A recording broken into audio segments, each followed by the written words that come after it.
Bradley Stalder, Ryan Reynolds here for Man versus Machine. Ryan is the man. I guess I'm the machine. Let's roll into week 6. Fact or fiction?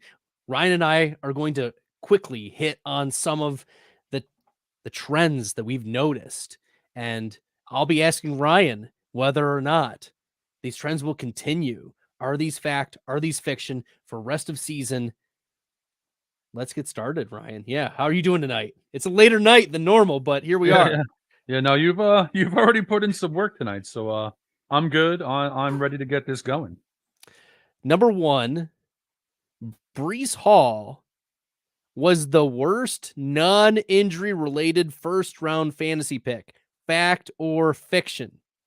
Certainly looks that way through 5 weeks. I mean, you have to say it's fact, even though I hope it ends up being fiction long term, but I think it has to be fact right now. It's wild that Breece Hall is falling out of favor. He had single-digit rushing yards just 2 weeks ago.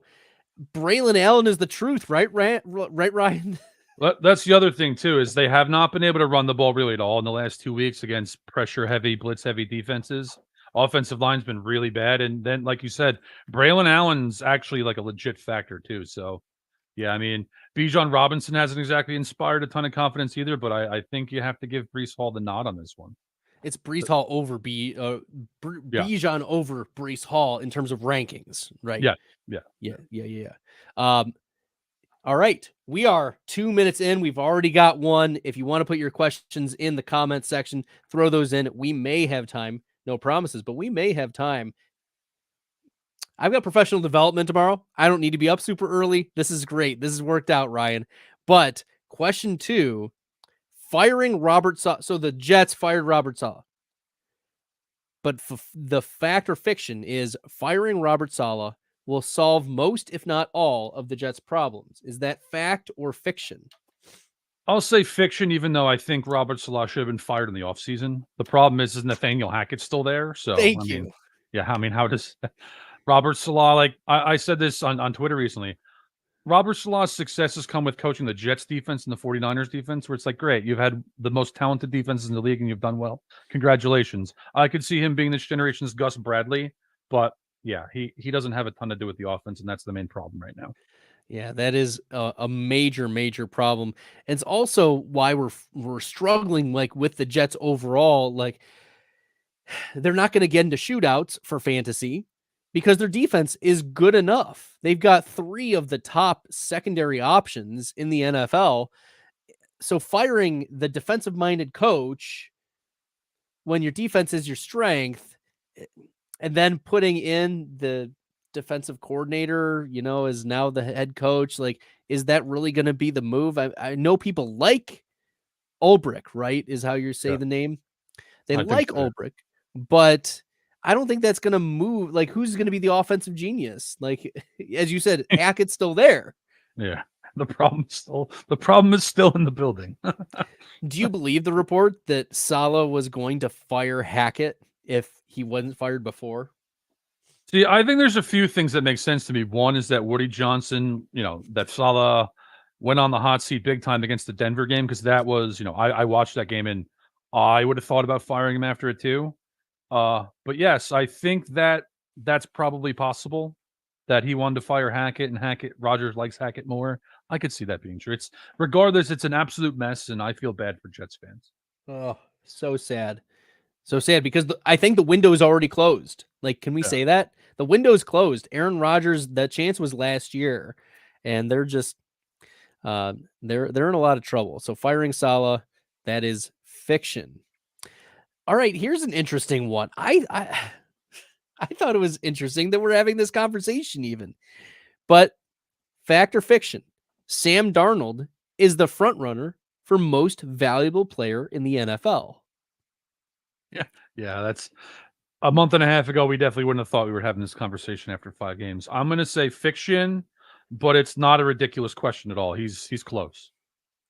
Yeah, Darnold is, we'll just pull up the stats. He's quarterback 13 in fantasy points per game. So, high-end quarterback 2. He's had an amazing game script. He's number 5 in danger plays. So he's still doing his Sam Darnold thing, but he is air yarding it out. He's He's 5th among quarterbacks in air yards, 9th in best ball points added. He's been one of the best, late round quarterback draft options, especially when we got the news that JJ McCarthy was going to be out for the year. Like, okay, Sam Darnold's probably going to start. Because it felt like, and Ryan, maybe you'll agree with me, that it was like Jacoby Brissett, Drake May, and JJ McCarthy, Sam Darnold. Like they were going down similar pathways. That, okay, maybe the Vikings were going to start Darnold, but there was very much a possibility that JJ McCarthy was going to be the starter. Now it's Sam Darnold, number 1 deep ball completion percentage, number 3 in red zone completion percentage. How much is propped up by the receiving core, or do you believe that Sam Darnold has actually taken multiple steps to get to this spot? I've always liked Sam Darnold more than most. Like, environment you're an educator, so you understand this. Like a negative environment can have a negative impact on what you do. And, landing with the Jets roster with Adam Gase, like that's as bad as it gets. So sitting for a year in San Francisco and learning how things operate in a real football organization there, and then coming here, I think there's some, if a team's in a position like the Raiders were this year, I think they're signing Sam Darnold to start for them next year. I think that makes sense, but I don't think he's going to be in Minnesota next year. I think they're going to give the wheel to McCarthy. But so a little bit of both for me there. But if Sam Darnold wins MVP, he stays in Minnesota, right? Yeah, I mean, even if they win like a playoff game, they're probably forced there. But yes, if he finishes the year as the MVP, he's definitely not going anywhere. He's not going anywhere. Fact or fiction, Ryan? The wide receiver 1 in New Orleans is not Chris Olave, but is Rashid Shaheed. Fact or fiction? Oh boy, that's close, man. I'm going to say slightly fiction, but I'm open to being wrong on that. I think long term, Olave is going to have like more usage, higher volume. But the truth is, right now, defenses might be more concerned with Shaheed. So I'm going to lean fiction, but I'm not super confident in that. I think rest of season, I think it's still Chris Olave. Yeah.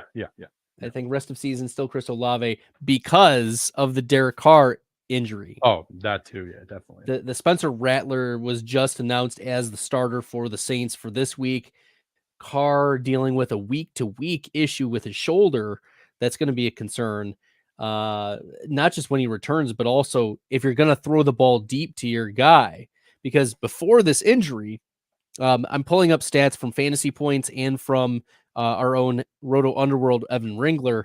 Rashid Shaheed had a 32% first read target share compared to Olave's 16%. And it was even higher. That was in week 5. Rashid Shaheed was even higher at 41% first read target share in week 4.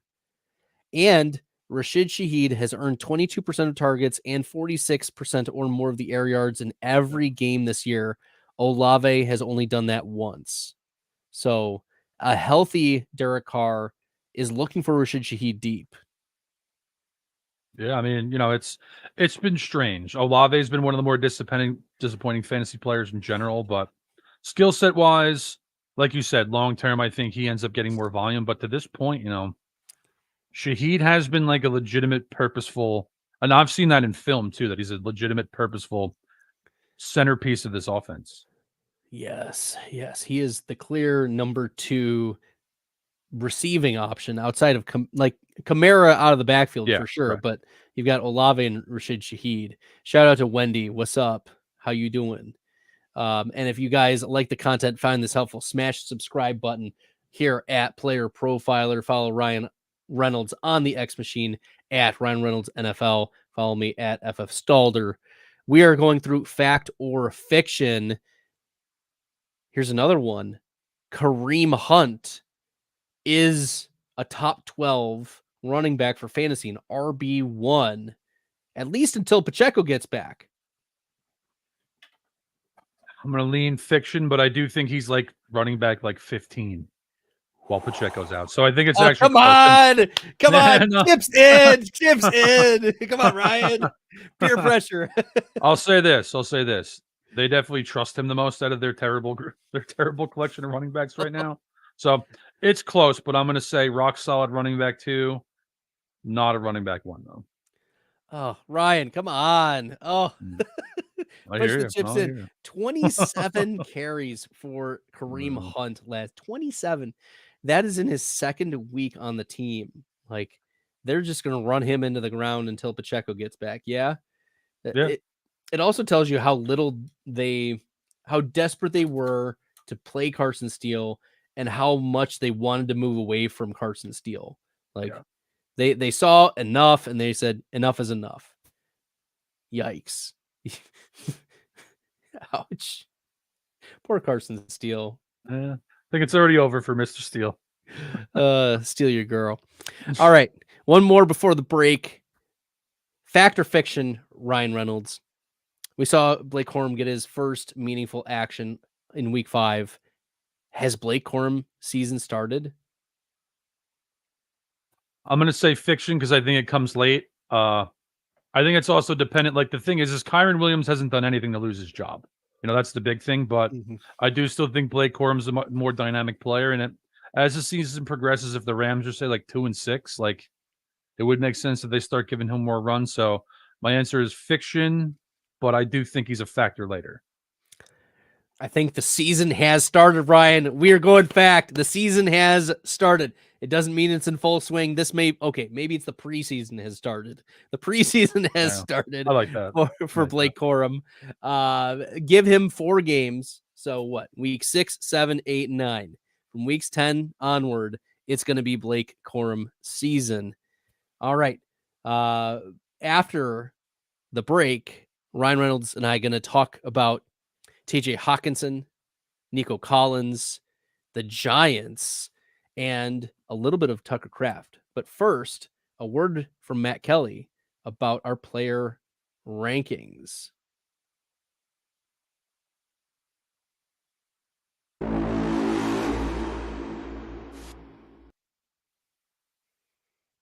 Hey, this will just take a second. I want to talk about our player rankings, the weekly rankings, the weekly projections. Billy, Theo, and our analytics geniuses getting your start sit decisions dialed in that flex tab. And then you get the season rankings. Want to make add drop decisions? The season rankings are updated every week all year. And you have the best dynasty rankings ever as part of the player rankings package. And don't forget the offensive line rankings. Dan Fornick, one of the best in the business. New running back starting this week. Hey, is that offensive line top 10? Yeah, okay, start him. And we rank the cornerbacks out to like CB 100 with the corresponding receiver they're going to be matched up with most this coming week. The player rankings are the thing you need during the season on PlayerProfiler.com. Check it out.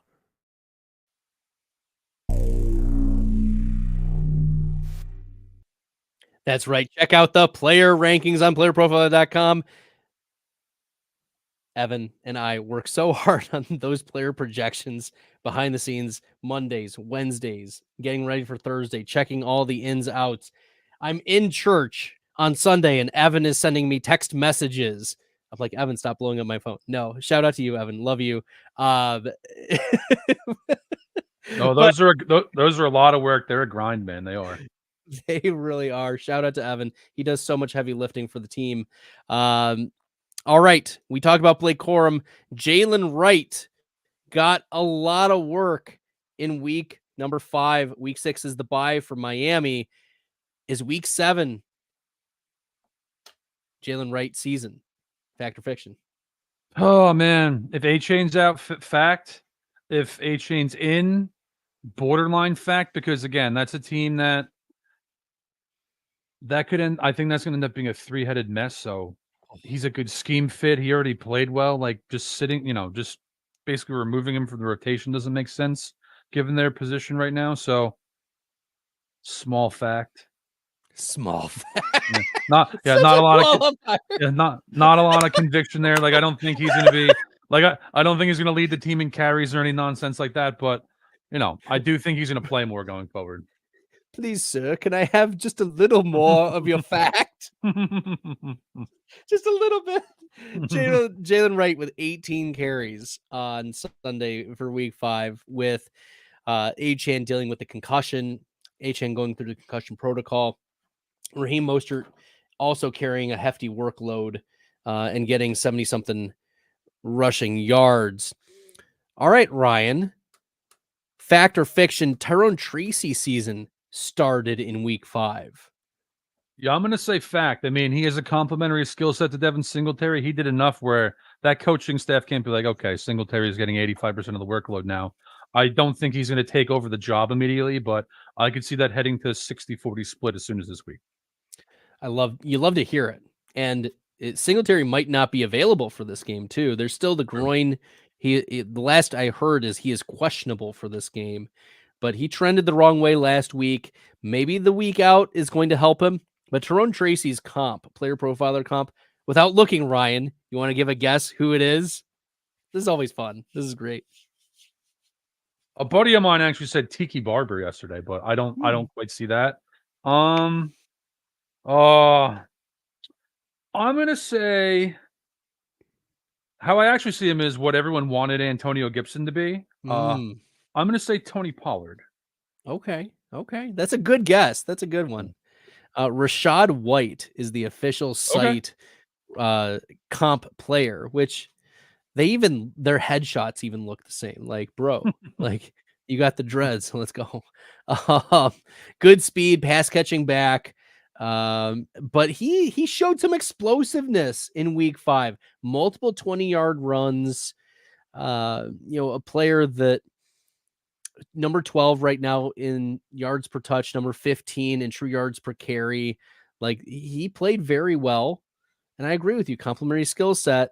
He's not going to go away. And if anything, over the first 2 weeks, he didn't do much. He only had like 4 total touches. He had 12 touches in weeks 3 and 4 when he was ramping up.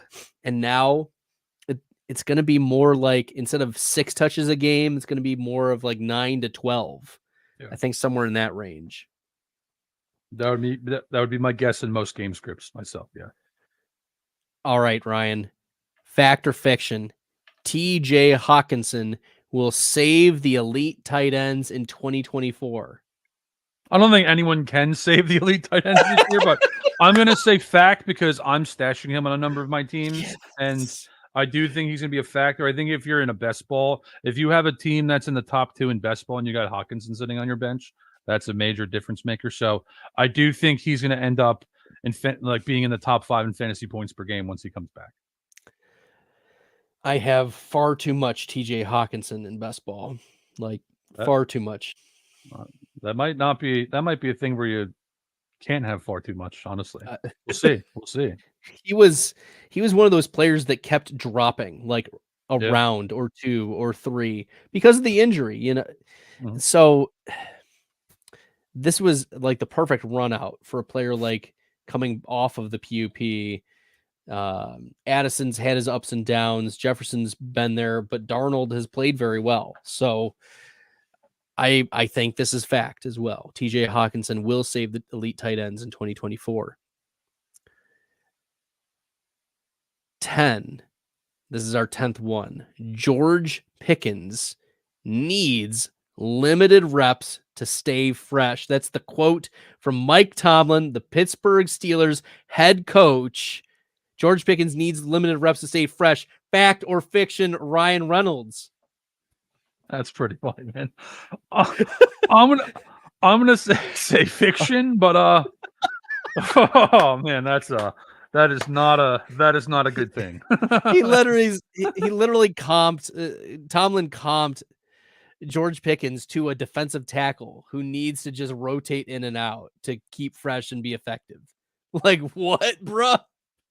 I'm going off the cuff here, but I actually kind of think his snap share was lower than you'd think in college too. So like maybe that is actually a thing. That's not good news though. That's definitely not good news. No, it's not good news. But did we have this issue last year? I'm pulling up the routes for last year when Pickens had Deontay Johnson on the team. Like, is that really true? Yeah. I think you'll find this funny when my brain doesn't allow me to remember things that don't matter. So the Steelers passing offense last year, I don't really remember at all because my brain has it needs its space for more useful stuff. So I don't have a take on that. We have to rely on the machine here, man. That's a data I'm pulling it up. question. So, Yeah. Okay, I'm looking just the last year's. Never once did George Pickens' route percentage drop below 82%. So Mike Never. Tomlin hates George Pickens. That's basically what that quote means. Look, okay, I'm going to go back to 2022 and see if we can, because week 5 for the Pittsburgh Steelers, 61% rate, 61. Yeah. Especially in a group that is not exactly loaded with talent either. It was a career low. The lowest rate of George Pickens' career in the NFL going into week 5 was, I'm scanning here, 75.9% in week 4 of his rookie year. In that game, 6 for 102, 157 air yards. He was the wide receiver 18. So maybe Tomlin is onto something. He's like, hey, remember your rookie year like 2 years ago? You got 100 receiving yards and you finished like an average wide receiver 2 against DJ Reed. Sure, George Pickens. Let's get you even lower than that. At like 15%. Analytics. Oh my God. Oh boy. It's odd. It's odd. Bizarre. Okay. Yeah, no, that's not true. Fact or fiction? The New England Patriots have officially declared that Drake May is starting. Fact or fiction? Starting Drake May right now is the correct decision for the Patriots. Oh, fiction. That offensive line's terrible, and let me run off their schedule for you. Texans, top 10 pass rush. Jaguars, at least borderline top 10 pass rush. Jets, one of the better pass defenses in the league. The Titans have a good pass rush. The Bears, who I'd call the best pass defense in the league. When you're under consistent duress, when you're a rookie quarterback, especially, I don't think he's a short thing. I've complimented Trey Lance. I could easily see him busting. When you're under consistent duress for a month and a half with a terrible roster and you're just getting beat up, you can start to form bad habits. So I think it's too early. On the other hand, I also get it where like they need a spark of some kind, and he's the really what the only spark, the only place you can even pull a spark from with that team. So I'm gonna go fiction, but I do get it from that standpoint. See, here's the problem: the Patriots are a bad organization. They are. Yeah. They're a bad organization. They are. And bad organizations make the wrong decision. Yeah. Good organizations put their chips into, this is how good organizations handle their quarterbacks most of the time. Most good quarterbacks are either started right away. Yeah. You see your Caleb Williams, your Jaden Daniels of the world starting right away. Or you wait a year. Yeah. Patrick Mahomes after Alex Smith, Jordan Love, multiple years. Like Love was not ready even after year 2. But that's what good organizations do. They either say, put chips in, and like, did the Colts, is Anthony Richardson a good quarterback? No. But is how the Colts have handled Anthony Richardson so far, outside of this Steichen, like rolling him back out after he got hurt, whatever. Are they mostly running? Yes, I think they handled that situation well, even if the talent itself wasn't right. They handled it correctly. Yeah. The Patriots are in the middle. They're in the middle. And that's why you have to have a little bit of confidence. I think you have to have more confidence in the Minnesota Vikings, because there were a lot of rumblings about McCarthy's going to sit the full year. Yeah. Right. So as from an organizational perspective, that's how you can like gauge some of these organizations by how they're handled their new quarterbacks. Yeah. If you ask any offensive play caller in the NFL, they're going to say the rookie quarterback will play when he's ready. So I'm not opposed to sitting him for a whole year either, but I agree with you. This is forced.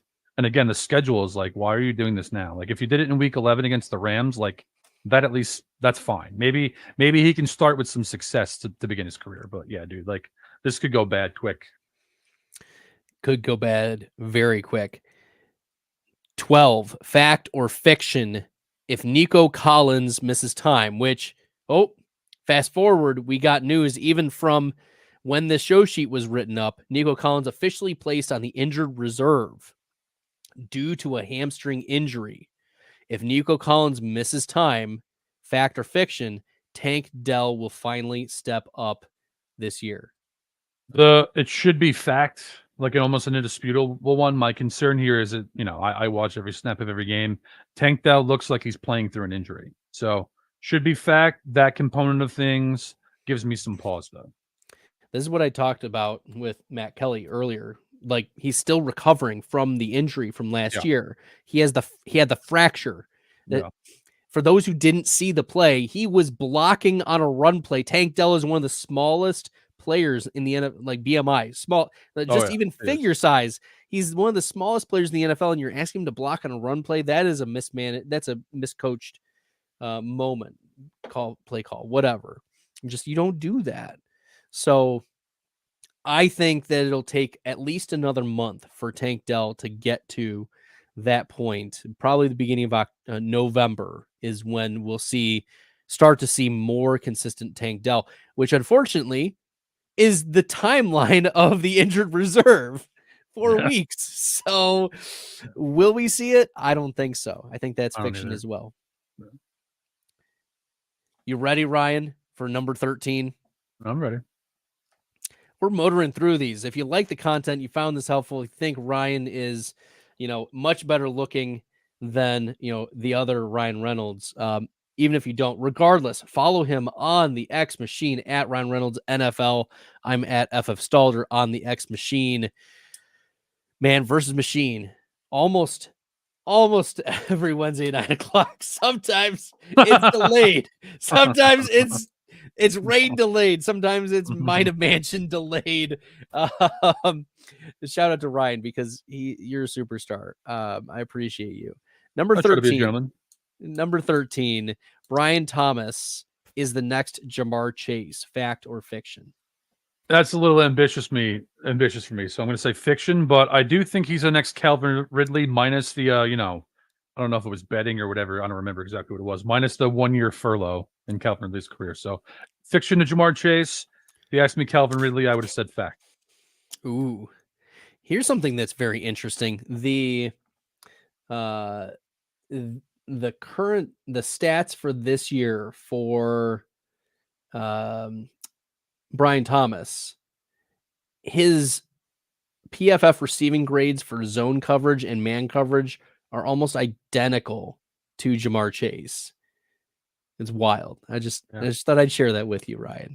It's a good sign. It's definitely a good sign. You'd love to see it. You'd love to see it for the Jags. Maybe we can get some better quarterback play from Trevor Lawrence. That's at least possible. Number 14, fact or fiction? Juju Smith-Schuster is the Chiefs wide receiver that you want for fantasy. God. In the short term, I guess it's fact just because of the role he's going to play. And again, reliability. He knows the offense. He's been there. I don't think we're going to be seeing like 100-yard performances every week at all. But yeah, given the options they have, I think it's an undesirable fact. Yikes. Fact that this is a fact is there was someone who commented, I don't know if it was Ian Harditz or another analyst. He said, just make the Chiefs worse and it makes them better. Like like every time you think, oh, the Chiefs are, gonna get worse. Yeah, it's not the reality. Yeah, it doesn't matter. No, it is, as long as they have Reed, Mahomes, Spagnuolo, just don't doubt them. Just fact or fiction. Number 15, the Giants, the New York Football Giants, are turning their franchise around with Malik Neighbors. Fact or fiction? Yeah, I'm going to say fact. I don't think it's just Malik Neighbors though. I'm a Giants fan. I'm one of those Giants fans that hates them more than likes them because they've been poorly ran for so long. But one, if they say they win 6 games this year, please don't fire Joe Schoen. Like, this roster's so much better. It has very few holes. Like, they have a really good pass rush. The offensive line is wildly better than it used to be. They actually have an interesting wide receiver group. Their secondary all of a sudden has 3 really good looking players on their rookie deals. So the Giants are close. I think the Giants are a quarterback away from actually being relevant. The Giants are close. I think that Malik Neighbors has given the Giants the opportunity to be more creative with their play calling. I don't think that they had the wide receiver or the receiving core to be able to do that. Like, Darius Slayton is a nice role player. Wan'Dale Robinson, a nice role player. Right. They've got some role players who are good. Like, Slayton's had some big games. Wan'Dale Robinson has looked good, but Malik Neighbors allows for everyone else, all the dominoes to fall into place. Definitely agree. And also, I think, force the coaches to be like, all right, we need to be more aggressive throwing the ball down the field too. Yep. All right, before we get into our last 5 fact or fiction statements, a word from the Podfather about Player Profiler. Hey, I want to take a moment to thank you for tuning in. It's important to me that all of our media be free, and one of our key missions is to make as much statistics and information and deep analysis available on PlayerProfiler.com for free. This is only possible because of you allowing a true independent sports media enterprise to thrive unlike any other in the business. So please subscribe to the All In package to continue to make all of this possible. If you can't do All In, that's okay. We have a draft kit. Or you can just subscribe to the player rankings. Those now include tight end premium FFPC ranks, our brand new data analysis package will blow your hair back. And of course, there's our Dynasty Deluxe and our DFS Dominator. Take a moment, check out our premium services to ensure that all of our stats, information, data, content is available to you, especially you, the people that get the site and get the show. All right, we're back with the last 5 statements of the night, fact or fiction. Ryan Reynolds, Bradley Stalder with you here on Man versus Machine, entering week 6. Will these trends continue? Fact or fiction, Jayden Daniels is better Lamar Jackson. The truth is, this is much closer to me actually saying that he is than you'd think. I'll say this: he's much better than Lamar Jackson was. Lamar Jackson was a rookie, and I do think, like, 3 years from now, I think I'd rather have Jayden Daniels. But right now, no, Lamar Jackson's better than Jayden Daniels today for sure. Fair. Yeah, the trajectory for Jayden Daniels, the starting point on the y-axis is so much higher for Lamar Jackson, or than Lamar Jackson was. Jackson was like, he was raw. Like, he was getting lots of fantasy points, but he didn't play quarterback great to start. He still has his moments, but he's also a miracle worker somehow behind. Absolutely. Yeah. And Daniel's just so much more of a polished passer. Yeah, that's the difference. Lamar's still a more dynamic runner when he was a rookie, but Jayden Daniels came out of the womb essentially, and like, he's a top 10-ish type passer already, which is crazy. Wild stuff. All right, Philly, the Philadelphia Eagles will come back strong out of the bye week. AJ Brown reportedly practicing, Devonta Smith reportedly practicing, but will they come back strong out of their week 5 bye? For NFL purposes, I'm going to say fiction. For fantasy, probably fact. I mean, they have the talent. I think we have to start treating Jalen Hurts as like a borderline below average starting NFL quarterback at this point, as a passer. He's had the strangest career. Like, I'm going to run through this real quick because I dive into college quarterbacks because I bet on these guys through sports cards. I hated him at Alabama. At Oklahoma, he was a radically different guy. His first year in Philly, he looked like the Alabama player. Then all of a sudden, he's back to the Oklahoma guy, where the year they went to the Super Bowl, he was phenomenal.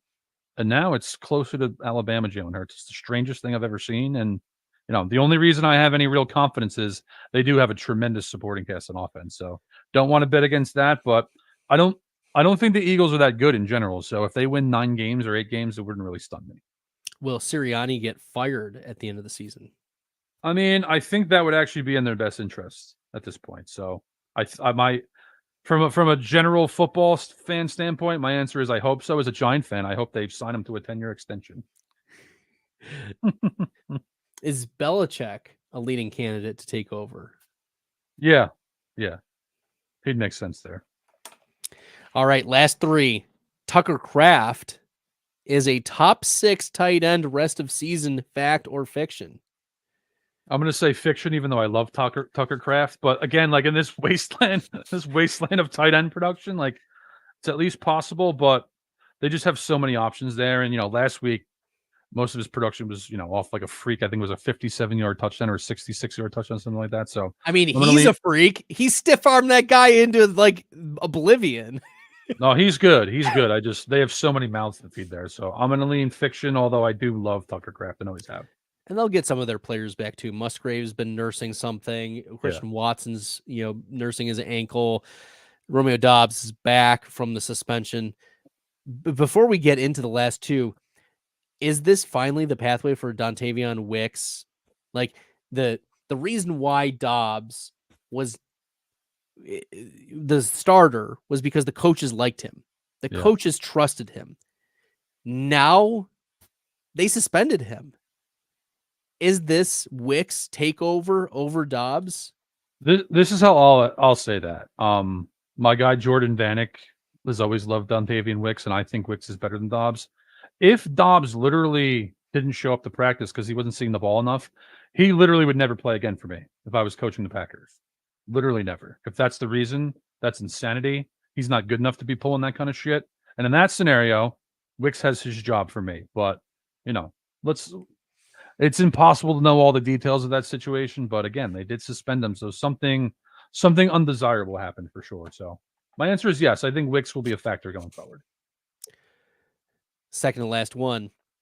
Fact or fiction? It's a matter of when, not if, Bucky Irving takes over Tampa Bay's backfield. I'm going to say fiction. I just think it's going to be a split. Like I think he's going to have a significant role, but 60-40, 50-50. I don't think he's going to. Now, if you ask me, is he going to lead the team in carries at some point consistently? I think the answer then is yes. But passing game wise, I think White's better suited for that. The last one. This is a great one. Yeah. I like this one. Yeah. One of my favorites of the whole list. That is a good one. Chuba Hubbard will hold off Jonathan Brooks the rest of 2024 season. Fact or fiction? It's like the Rams situation, except they don't have Matthew Stafford. It's like, how do you bench Chuba Hubbard right now? You kind of can't. So my answer is fiction, because I don't think that lasts, but you can't start letting someone else play when your running back's getting 100 yards every week. So that needs to stop first. And it gives them the option to ease Jonathan Brooks in. But like, if we're talking week 12, week 13 here, Bradley, like, I hope for all of our sakes that Jonathan Brooks is getting the lion's share. I've got so much Jonathan Brooks me too. in best ball. I got so much TJ Hawkins and so much Jonathan Brooks. My early season ROI is disastrous, Ryan. I am that and AJ Brown missing multiple games. My early season ROI is looking atrocious right now. But we're here for comeback city. Chuba Hubbard has played very well, but he was an auto smash for a lot of zero RB teams. It made sense for us to be drafting him. We've got a couple of questions in the question answer, and then we're going to call tonight a relatively short man versus machine tonight after the marathon of Mind of Mansion with Matt Kelly. If you guys haven't checked that out as well, it's live on the YouTube channel. Sam Was Black asks, who should I start, Debo or Christian Kirk for wide receiver 2? Oh. I mean, I would go Debo. I would go Debo in general. Definitely Debo over Kirk, given that the Jaguars are playing the Bears. And Evan Ingram is expected back. I agree. Otto says, what do you guys think of Terry McLaurin rest of season? Sneaky wide receiver 1? Question mark. Yeah, I'm going to say no to that, but the truth is the sky's the limit here. Right now, though, the Washington isn't very reliant on any one player. They're spreading around, so going to lean towards no on that. I think more wide receiver 2 is right. where he's going to land. Right. Which 3 guys should I start? Wow, this is like a long list. Devonta Smith, Brian Thomas, Pollard, Cooper, Dowdle, Etienne, Bigsby. So we can do positive elimination, not Bigsby. Sorry, not. I'm not starting Amari Cooper. I'm not starting Devonta Smith either. First week back. So Brian Thomas, Pollard, Dowdle, Etienne. Probably not Etienne either. He's dealing with an injury. Yeah, I think definitely Pollard. I'm very interested in Pollard. Yeah. Like if I'm going to sit Brian Thomas 1 week, it would be this week against the Bears, but this is how I'm going to look at it. I would definitely Pollard. If ETN misses, I would play Bigsby against the Bears instead of Brian Thomas. If they're both active, I think I'd sit them and play Brian Thomas, and then I think I'd actually play Dowdle as the third option. Yes. Brian Thomas, though, also Evan Ingram back. So yeah, true. Cool. Come on, click, hide.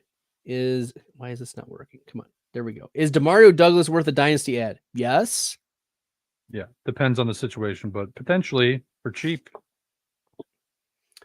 Any thoughts on Cooks? Grab Davis, or is he not the takeover? I don't think Davis is taking over James Cook. Oh, we're talking about James Cook.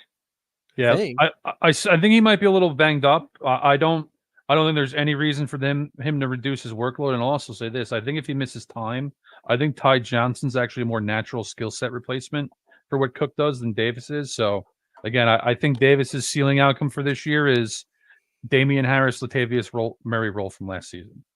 Love it. Yeah.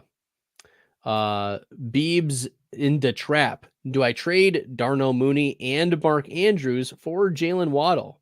I have AJ Brown, Rashee Rice, Puka, Neighbors, Wicks. I'm 1-4 with Ferguson at tight end. So this is what sucks about that is you kind of can't do it now if you're 1-4 because Mooney's actually a better option than Jaylen Waddle with their quarterback situation in Miami. And that literally makes me sick to say that. If you were 4-1, I'd say yes and hope Tua comes back. Agreed. That's very logical, Ryan. Good to offer the context, Beebs into trap, because that does matter. All right, everyone. Thank you so much for tuning in to Man versus Machine. Ryan Reynolds at Ryan Reynolds NFL on the X Machine. Ryan always crushing it. And thank you for accommodating my outrageous schedule. What a superstar. Yes, totally in debt. We'll have to accommodate your schedule sometime because you've been so accommodated. I get you busy. Bradley Stalder at FF Stalder. I run the news desk at Player Profiler. Also, Man versus Machine with Ryan. Stack Hunters with Dan Williamson periodically in the in-season, every week in the off-season. Until next time, everyone, good luck in the fantasy football streets. From the Podfather to you, I deeply appreciate you tuning in. From the Podfather to you, I deeply appreciate you tuning in. From the Podfather to you, I deeply appreciate you tuning in. And many ask, what can I do? What can I do to help support the hosts, the research they do, the production costs? Go to playerprofiler.com, Dynasty Deluxe, World Famous Draft Kit, Rankings, DFS Dominator, and of course, data analysis. Subscribe to any one of those, and you support all of us and take Player Profiler to the moon.